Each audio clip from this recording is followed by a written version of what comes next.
Episode 88 of the Late Night Vision Show. Welcome back, y'all. We've got a great show for you this week. I hope everybody had a great new year, and especially to my awesome co-host, Mr. Jason Robertson, owner of Outdoor Legacy Gear. How was your 2020 celebration? I hope it was a lot more exciting than mine. Mine was pretty wild, I'm not going to lie. I can barely remember most of it. The kids were in bed by 8:30, and my wife and I watched a movie and went to bed. That's what happens when you get old, I guess. It's just not a big celebration. Well, it's kind of like when you trick the kids that, when you watch the ball drop on New Year's Eve, but it's dropping in New York, but it's actually New York time. Sorry. Happy New Year, and then go to bed. So go to bed, yeah. Well, my kids were up. We were playing a couple games with them, and it was like, I don't know, 8:15, 8:30, and my daughter said, "Do we get to stay up? It's New Year's Eve. We get to stay up till midnight?" As she's yawning in the middle of it. I was like, that was not well thought out. And I'm like, no, y'all are tired. And they kind of fought a little bit. We got them in bed, and within 10 minutes, they were both in there like sawing logs. I was like, they'd have never made it to 9:30. So no, it was uneventful and unexciting, but when you get to be our age, that's what you want, is uneventful and unexciting. Well, thank y'all for tuning in this week. Again, episode 88. This is, we are in really starting to get into the mix of pre-SHOT Show and then SHOT Show. We've got a lot of big plans coming up, but funny story. Go ahead. Funny story, because before this show, we've talked about it before. Jason likes to have everything. It's like, I want to compare it this way. It's two, and this is a bad analogy, but two musicians going into the booth to record a song together. And Jason being the musician that already wants the music laid out, the lyrics written, everything ready to go where you go in and record. I'm more of like, I don't know, man. Let's just kind of feel it as we go through, and it'll come to us, So the show will just come to us in this creative atmosphere. Hang on. It'll just happen. My comparison. So you use musicians. I would use home builders. Do you want the guy who comes up there with a set of blueprints, or the guy who comes up there with a tool belt and a hammer and some nails? He's like, let's build some stuff. I mean, I want the blueprints. The feeling, just the creativeness just kind of comes to me as we get into the show. And I'll tell you, it probably shows in the final products at times. but we want to get, for all you listeners out there, we want the best, the latest information, the most current news out there in night vision and thermal, and that's why we've got the SHOT Show coming up, and we've got some good things. Last year was a great show for SHOT Show that we produced. This show, I think, is going to be even better. We've got some surprises. We've got some things that we will be doing at the SHOT Show that I hope that y'all stay tuned for. And as you know, any breaking news that comes out, you'll be able to find it here first. Yeah, we do. We've got some. You said surprises, and it was going to surprise me that I remember what it is. So we do. Yeah, we do. We can't talk about it, but I'll tell you what we do have, folks. Last year, for our our main SHOT Show, week of SHOT Show podcast, we had a great interview from Jeff Murray, VP of Sales at Pulsar and SiteMark. We had him on the show, gave us a breakdown on all the new stuff for 2019, and right now that's already on the schedule for us to do again for 2020 SHOT Show. So good Lord willing and the creek don't rise, we will get that done again. So hopefully that will be in our week of SHOT Show podcast. And listen, people are saying, why are you already talking about it? When this podcast comes out, it will be 2 weeks until the SHOT Show podcast. It will be about 10 days before we're in Vegas. So it is barreling down on us. And if you don't like or care anything about SHOT Show and what's happening there, then you're probably going to want to tune out this show for about the next month and a half, because I got a feeling the word SHOT Show is going to just come up over and over and over. And if you don't know what it is, stick around, because you're going to be hearing about it, and we'll be explaining a little bit more very soon. But I'm excited about it.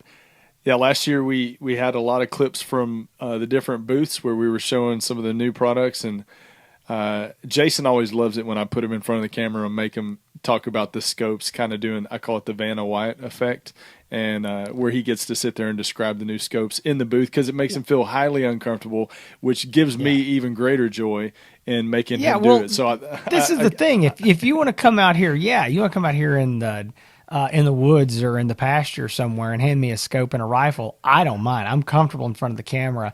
But yeah, you put me with 60,000 people milling around and I'm in somebody's way trying to hold this scope. That is extremely. And I love it. No, I love it. And I don't even mind being in front of people talking, but these people aren't there to see me, so it's not. Yeah, it's awkward.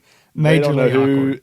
They don't know who the heck we are, and they could care less. And I don't blame them. And I don't blame them. It is funny nonetheless. So this week, so stay tuned. A lot of SHOT Show news coming up. A lot of SHOT Show talk coming up, and we're going to be getting to that in the next weeks to come. But today's topic, and what we're going to be talking about today is something that we get. Everything we talked about gets questions a lot, but this is something that we, especially people that are new to thermal, that don't really understand what it is or the effects that weather can have on it. But I know, Jason, you get, especially because you take more calls than anybody that I know, of people that may be hunting in different types of weather conditions and notice that their thermal scopes don't look like it does in all the YouTube videos at times. Right. Well, I would say this, probably the number one question that I'm asked by people who have never looked through a thermal scope. And I mean, some of these people have looked through them, but they haven't hunted with them or they've never owned one. And I don't know where people hear about this. I just have no idea. But the question over and over is, how does humidity affect thermal, or how does humidity affect this scope? And that, again, it's a legitimate question, but I have no idea where people get that. It may just be out there on the internet that people seem to be concerned about it. There's issues. So it's a lot to get into with people on the phone, but I do try to kind of break it down for them a little bit. And I told Hans, I said, let's talk about this. Maybe it'll help somebody out. And I want to bring this up. Now, I'm going to tell you, I'm going to say something here, and I've got a take on this that is probably going to fly in the face of what a lot of people would say that the common understanding or belief is, and y'all may say I'm completely wrong here, but I'm going to go on the record and I'm going to say that generally speaking, humidity is not a major problem for the thermal image quality. Oh man! Okay, conspiracy theory. Here we go. I know. Here we go. So. I don't want to say it doesn't matter, but I would say humidity alone is really not a big issue at all. Now, I know immediately everybody who's used thermal very much is out here sucking air going, I can tell you what happened. Okay, so here's my take on this. As most of y'all know, Hans and I live in East Texas. I'm down here in deep East Texas. We are in essentially a rainforest for all practical, points. If you look at our weather, even in the winter, we have extremely high humidity year round, all day, all night. Right now, we're in January. It was 40-something degrees outside a while ago. And when I looked before I came up here, humidity was at 82%. Okay, 82%. I looked with my thermal before I came to record the podcast. Beautiful. Everything looked great.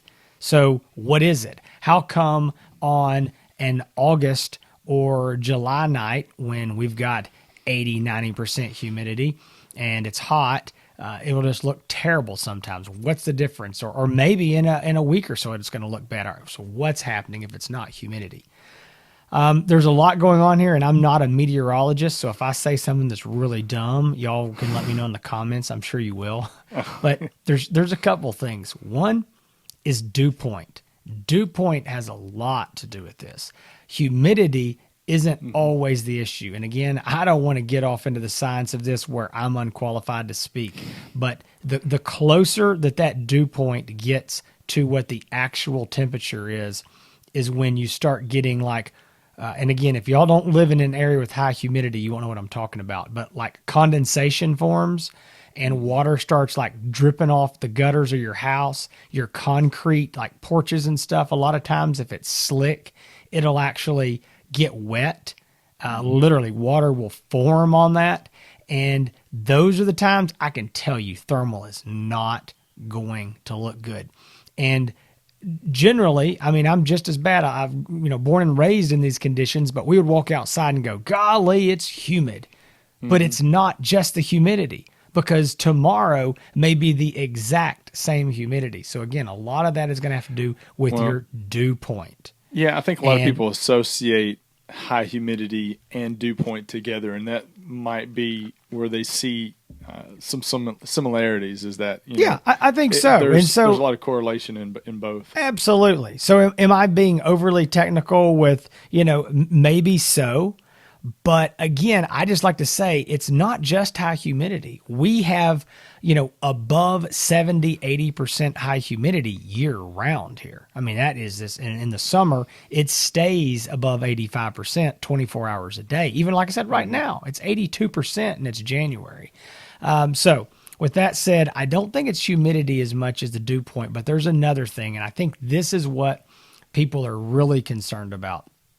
Is they've heard about going out and, everything looks terrible. The animal still glows, but just the image looks terrible. And if you've looked through thermal much, you know exactly what I'm talking about. Mm-hmm. Those are the nights when generally it's been raining. And I always say the worst conditions for thermal is if you've had a day that this is like the perfect storm. The temperature didn't change from daylight until dark by more than about 10 degrees. It was overcast. The humidity was high. I'm going to use that word. Humidity was high. And let's say that it rained. So let's say that you had a drizzly rain, or I don't care, a heavy rain for several hours. Again, there was no real temperature change, no sun out.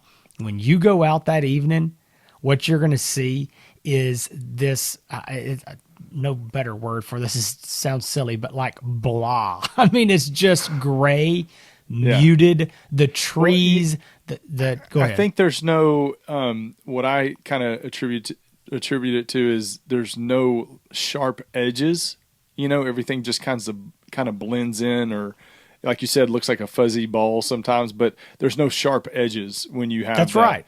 When you have that, that's the exactly weather conditions. Right. Yeah. Yeah, so trees, grass, rocks, fence post, all that stuff just kind of turns into a sea. You can still see. I mean, you can see the trees, you can see a barn, you can see a fence, but that's a good point. No sharp edges, and things all look about the same temperature. Well, you know why? They are.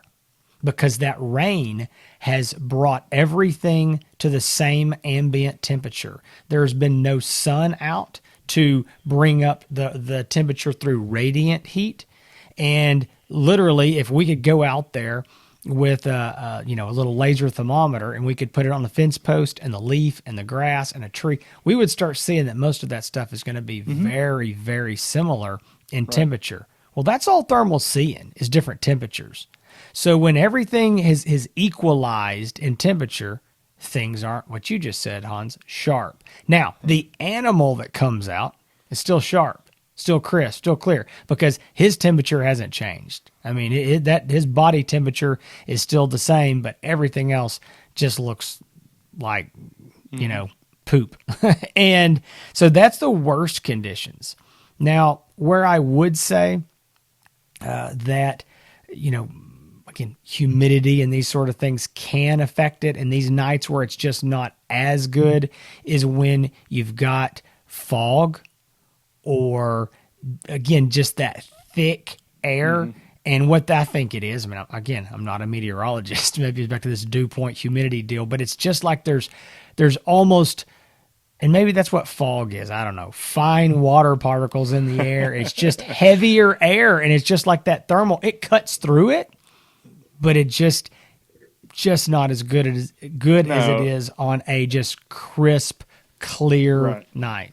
Well, our next interview is going to be with Bill Nye, the Science Guy. Hopefully, we're going to see if we can get Oh him on my the show. gosh, Bill Nye, the liberal science guy, Yeah. will not come on our show. Exactly. Nor would we invite but I will him, say, but yeah. when it comes to fog, though, some of the higher quality 640 resolution scopes will cut through that fog better Yes. than a lot of the lower resolution scopes. So, if I'm using a Thermion XP50 and my buddy's using an XM model or even an old Trail XQ model, I can see through that no problem at all, and they're more in a haze. So that higher resolution can cut through some of that fog sometimes. I just want to say one thing that just killed me. He just said an old trail. I know. an old trail. Man, They are officially discontinued now. We're fickle, and we move along so quickly in this We business. do. Yeah. On to the next thing. Well, that's we've been fine. using the Thermions for so long now. The trails do feel We have. they feel so, and they're not. They're still being sold. Yeah, Dealers I've have still them. got some You XQs. still got some as of brand new January. XQs in stock, Yep. and people are still buying them. But man, we've been talking about Thermion so long that We trail have. just. No, I just had to give you a hard time about that. I know. But yeah, I think that's another good question that people ask: Are some thermal scopes or some thermal cores, do they do better in fog or those humid conditions than others? Yeah, I think it's a good question. Are you asking me? Yeah. I mean, yeah. on. Do you think? And listen, I'm not asking you to give specific. This model does that. I mean, I think that's a big discussion. But do you believe that some are better than others? You talking about brands or? Either one. Brands. I think it would be more of a core, probably more than just the brand. But yeah, I mean, brand, I can't say that any brand I think is better than cutting through the fog. It's definitely, I think, a resolution point that you get to that does help it cut through it. But I can't point to any brand that I think is better than any other on the fog. I wouldn't say one certain brand. I would say higher resolution does seem to be better. You just get a sharper, crisper image to start with. But I did have a guy call me, and this isn't about fog, but he called me today and he said he's in Montana and they're in blizzard conditions. And he said after the blizzard hits, it's going to be great hunting because the coyotes are going to come out, and he'll be hunting in 120-degree weather. He wanted to know if thermal would look good. He's never looked through a thermal scope before. Did you say 120 degree? Negative. I may have said it, but I meant negative 20 degrees. I was fixing to say, whoa, Which might negative as well 20 be is just as crazy. And I was thinking, why would you be out in negative 20-degree weather hunting coyotes?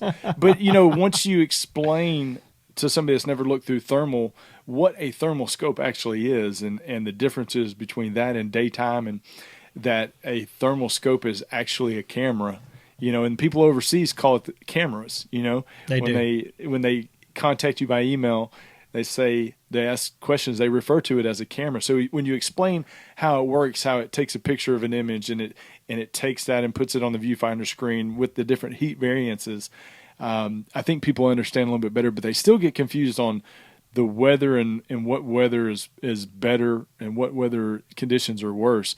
And what you're talking about, I think, even though you may not have science back you up, but I tell you what, if you say it with enough confidence, people will believe you, and you've done a great job so far. I'm glad to know. I am very confident in it. No, I do agree. Well, I think the dew point is absolutely 100% correct. When you go out and that grass is wet, dripping with water, you are definitely. And I think there is some correlation between humidity and dew point, but I think the factor more heavily relies on dew point than actual humidity. Yeah, and I think the other thing that I would say, generally speaking about this, is that I don't know. I guess it's like this when people ask, and I'm not blaming anybody for asking because, again, it's a very, very common question. But it's kind of like I don't really know in some ways what it matters because the humidity, the dew point, the rain, the weather is what it is. And there's more thermals probably being sold and used across the South than anywhere else just because of the hog problem. And we're the South is known for humidity. And so there's more being used here than anywhere else. So I would say, they're working great for us here. And, you're not going to be able to change the weather. So, I want to get down this subject. It's a little bit different trail, but digital night vision, traditional night vision, neither one work great, especially digital, in high humidity, high dew point, fog, rain. They don't work great in those situations either, because that infrared light goes out there and bounces and comes back. That's a topic for another day. Yeah, another day. But so when you get to these bad hunting conditions for night optics, it's just bad conditions, and it is. And I wouldn't buy or not buy an optic based on what it's going to do on the worst day, which are the worst days for hunting and when you're generally not going to be out there anyway. Yeah. So, from a perspective from somebody that uses hunting videos and thermal videos a lot, you can kind of just walk outside at night and be like, oh man, I don't even want to record video tonight, because it's, the picture's going to look terrible. You can just feel it in the air when you go out, especially after a rain, it's not going to look great. Well, yeah, and what I would say to that, Hans and I talk about that all the time, is we will literally say to each other, oh man, tonight's terrible for video. But the truth is that the actual image quality we're seeing through the optic is still 60, 70% as good as it will ever be. It's perfect for hunting. I mean, for actual just hunting, there is nothing wrong with it.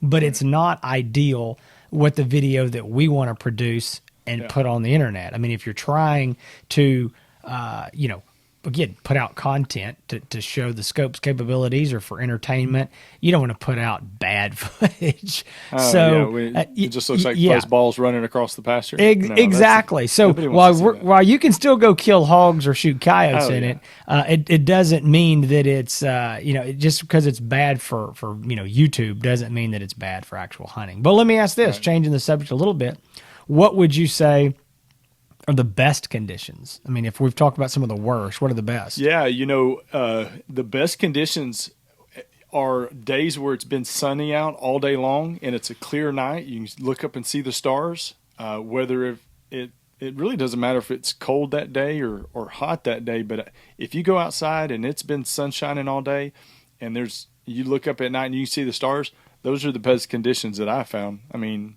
and it really doesn't matter cold or warm, because I think you get a great picture either way. But on cloudier nights, like you talked about, it gets a little bit, picture isn't as perfect, but that's the best conditions. Clear nights, clear days. Yeah, I agree. I think the absolute best conditions, my favorite conditions, are fall, winter, when you have and again, when I say cold, I've got to be this is East Texas cold, southern cold, maybe not northern cold, but when you have a nice, cool day, bluebird day, clear, and then that night it gets down in that, I don't know, high 20s, low 30s, and it is just crisp, clear, cold. You have had that sun with that bluebird day all day. It didn't get hot, but the sun was out. Man, I don't know. It's just a nice, sharp, perfect image that night. That's kind of my favorite images. I've been looking back through a bunch of videos because I'm putting together a best of 2019 for hog drops and coyote drops, and I was looking at videos in July, and it's really hit or miss, because you look at one video and you're like, oh man, you can tell it's a lot of humidity in the air, dew point, whatever you want to call it, whatever we're calling it this year. Dew point. Yeah. Dew point. A lot of dew point that day. But a lot of dew point. I think that's how you say it. That's a very southern term.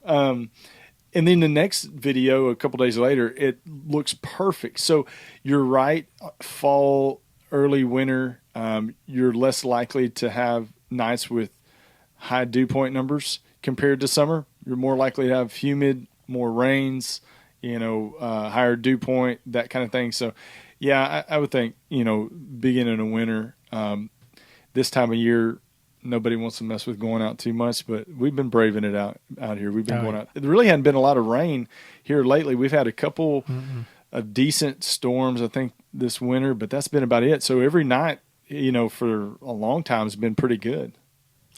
And I want to say one thing here. I made that point about the humidity, and now, Hans is over here scared I'm going to correct him. I want to be clear on this. Tomorrow night, if I go out and that thermal image looks bad, I don't care, and the water's dripping off the house. I'm going to walk back into my wife and say, golly, it is humid out there. Even though the humidity may be that is the term that we use. So yeah. I'm not scolding someone for saying that. When there's water dripping off my house, I'm going to say, wow, at that humidity. So even though technically it may not just be the humidity, I don't want anybody walking around not using the word humidity because I said that. I'm going to still say it's a humid, bad night, when in reality there's probably a few more things. So I just want to Hans is already changing his grammar. Look at all those dew points. Yeah, look at those dew points. It doesn't roll off your tongue. No, it doesn't. It doesn't sound as good. But anyway, going back to good nights and bad nights, like you said, cold nights, clear days, clear nights, that type of thing, get great images. One of the questions that we get from a lot of people that call in also are, they notice sometimes when it's really cold outside and they're out hunting, and I take shots in black hot. So this is a problem that I run into quite often. But in black hot, when they are looking at the ground will be white because you're in black hot. The trees, if you're looking at the edge of a forest or a tree line, the trees will be black, and then the sky will be black. So they can't, everything above the ground line, where the trees start, everything up above that looks black. So I've actually been in situations where somebody's like, oh, there's a hog back there in the woods, and I can't see it because I'm on black hot. The trees are black. And that's why everybody, real hunters, use white hot. But please go ahead. No. Sorry, had to throw that in there somewhere because you like white hot. I know. I'm just giving you a hard time. Go ahead. I interrupted your train of thought. Yes, you absolutely did. Now I'm going to have to go and rethink everything I was going to say. So, you go back there and everything looks black. You can't see the black hog back there. Now, if it came out a little bit out in the open, you'd be able to see it fine. But up against that tree line, it makes it hard to see. What I've noticed is turning down the contrast a little bit. I like to have probably higher than most contrast because I think it produces a better looking video.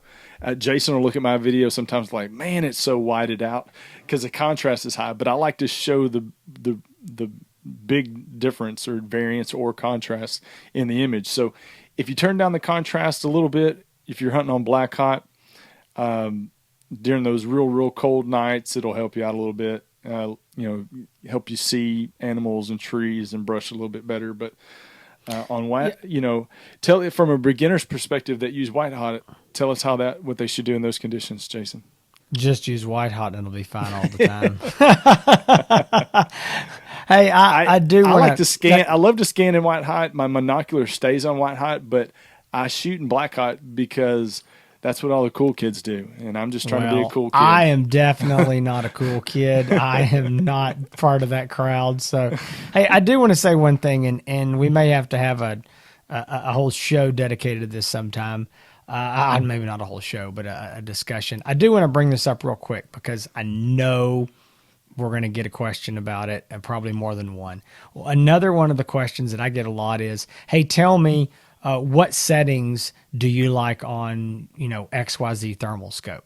And so a lot of times it's about the pulsars because you can change the 3 different modes from, rocks, forest, identification, and then you got brightness and contrast.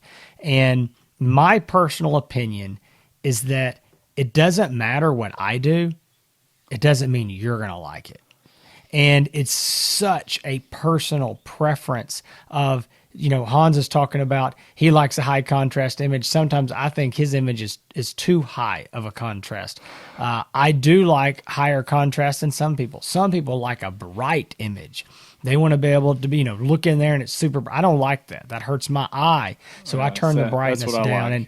Like. So you like what? I have high brightness and high contrast on mine. See, and that's I because don't like it the bright. super high. Yeah, see, I don't like the super high bright because it hurts my. So listen, this is the point I'm making here. It doesn't matter what I like or what Hans likes. You need to do what you like, and it only takes about 2 minutes to figure it out. Play with the settings. Doesn't matter which scope you have. Just go through the presets, change the brightness if you can, if your scope allows that. Change the contrast. If you got like a FLIR or something, or a Trijicon, Envision, they're going to have different presets. Go through those, just play with them and see what it is you like. And I know some people, like on the Pulsars, they'll say, well, just tell me where to start on my brightness and contrast. Well, here's the problem. I have done this multiple times. I've taken 2 identical scopes, and I'm talking about both brand new out of the box, name the model, put them side by side. You look through them and put the brightness and the contrast identical, and one will look better than the other until you adjust the other one. I mean, meaning every display is different. Every thermal core is a little bit different. So you've got to make those adjustments, and what looks good on this one may not look exactly the same on an identical one. So you just need to go out and play with for that night. Again, I know we're kind of taking a rabbit trail here, but I get asked that a lot when we're talking about this same subject. So we can maybe talk on that more later, but I would say just play with it and see what you like. Because again, the things Hans is describing that he likes definitely, aren't necessarily my preferred methods, and they may not be yours, or they may be. So for whatever. Yeah, definitely start at the presets, and that's what we suggest to everybody. When you get your scope, they do come with presets. Start there. You can go up, and I would start with brightness, get the image brightness set, Right. and then get your contrast set. You're most likely when you start at a preset, you won't have to adjust the contrast very much at all. You may adjust the brightness more. So like on the Pulsar Thermion, I use the forest mode, and the preset shows 10 brightness and 12 contrast. The only thing that I changed, I leave the contrast at 12, but I have my brightness on 15 because I like it really bright when I'm looking through it.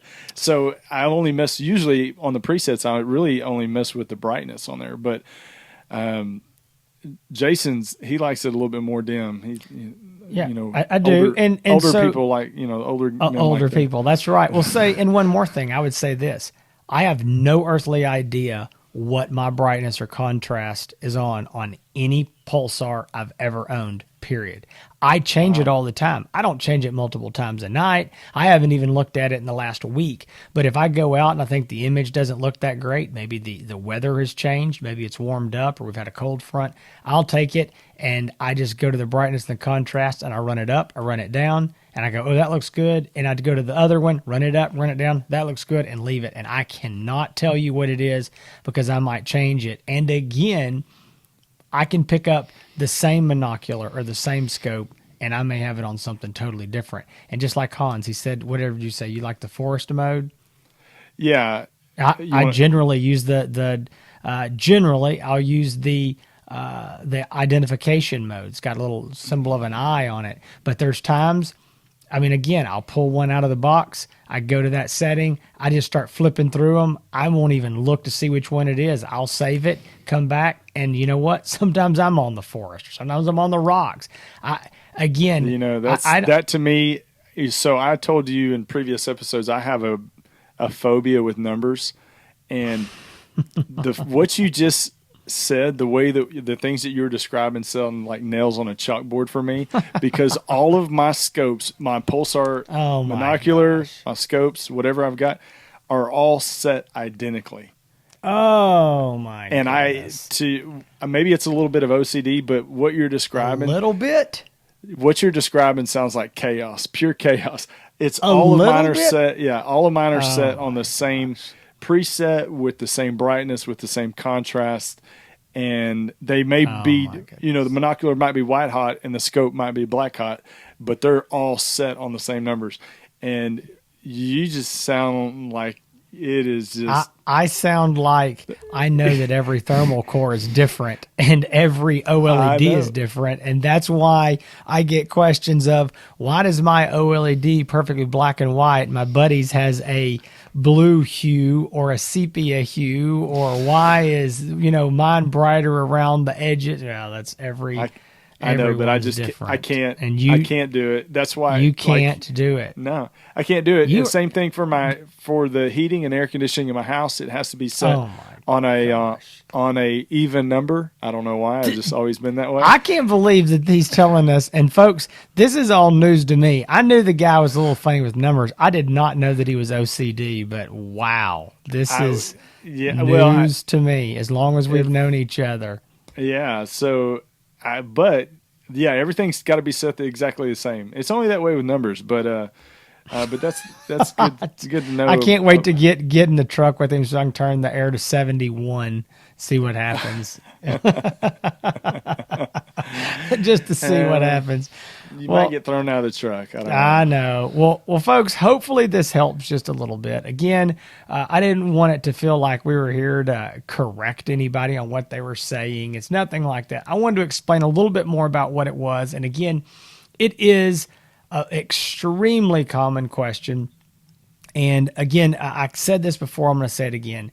You don't need to judge the whole idea of thermal scopes based on what they're going to look like on their worst days, when it's a lot of times, bad conditions for hunting anyway, during the rain or during extremely dense fog, or, in these kind of conditions. So it is what it is, but they're going to look good.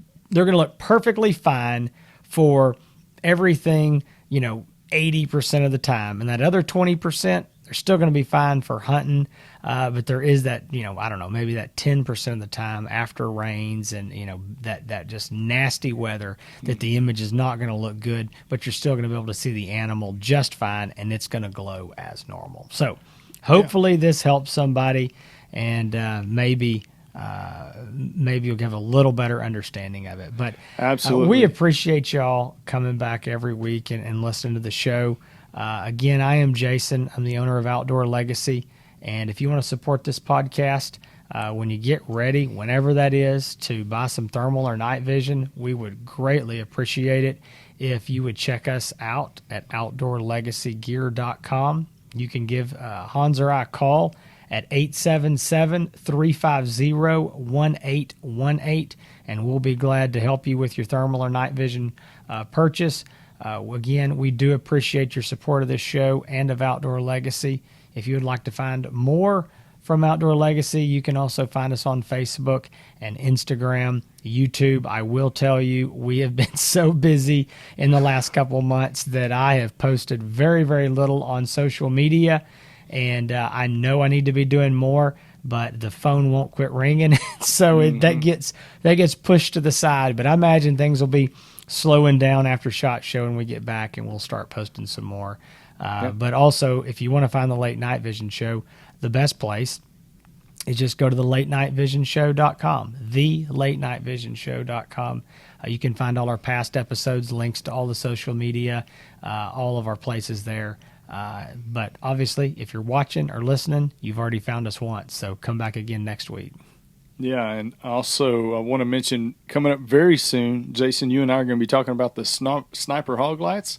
The snog lights? The snog lights? Is that? Boy, it's been a day, I'm going to tell you. Sniper hog lights. Yes, sir. I'm excited hog about lights. We're going to be talking about those, and we've been playing with them and testing them out in the field, so we're going to give you our opinions on those. Also, I talked about it last year. We did, and I hunted in this tournament again, but again, we're doing the Conway Farms Predator Hunt coming up in February. It's actually February 8th and 9th. It's a 24-hour tournament. If you live anywhere in Texas, or more specifically somewhere around East Texas, if you want to hunt in a coyote and predator hunting tournament, give me an email. You can drop me a line on email. I'll send you an entry form, but it's Hans at hansetx.com. Love to have you all out. Outdoor Legacy Gear is sponsoring it and actually giving away a Sightmark Wraith for one lucky winner. So Thank you for that, Jason. Yes, sir. Yeah. Being part of that. I think you volunteered me for that, but that's okay. I did, and I it's rather ask for forgiveness than permission, but did volunteer that scope. But it is a great deal. I talked about it a lot after the hunt last year. 24 hours. I only hunt in one tournament, and it's this one. So if you're interested, contact me, and we'll get you in touch with the people that can sign you up. But for Jason and I want to say thank you again. We'll be seeing you soon. You can find me on my YouTube channel, Hans ETX. That's HANS ETX. I'll be putting out another hog hunting video this week. Best hog drops of 2019. The next one's going to be best coyote drops of 2019. And it's a lot of work to put all that together, but it's kind of cool watching all the clips from over this past year. There's a lot of them, and a lot of good things that I forgot about, a lot of good hunts. So I'm excited about sharing that. But we will see you next Thursday. As always, stay tuned, and y'all keep making them bacon pancakes and stay safe in the fields.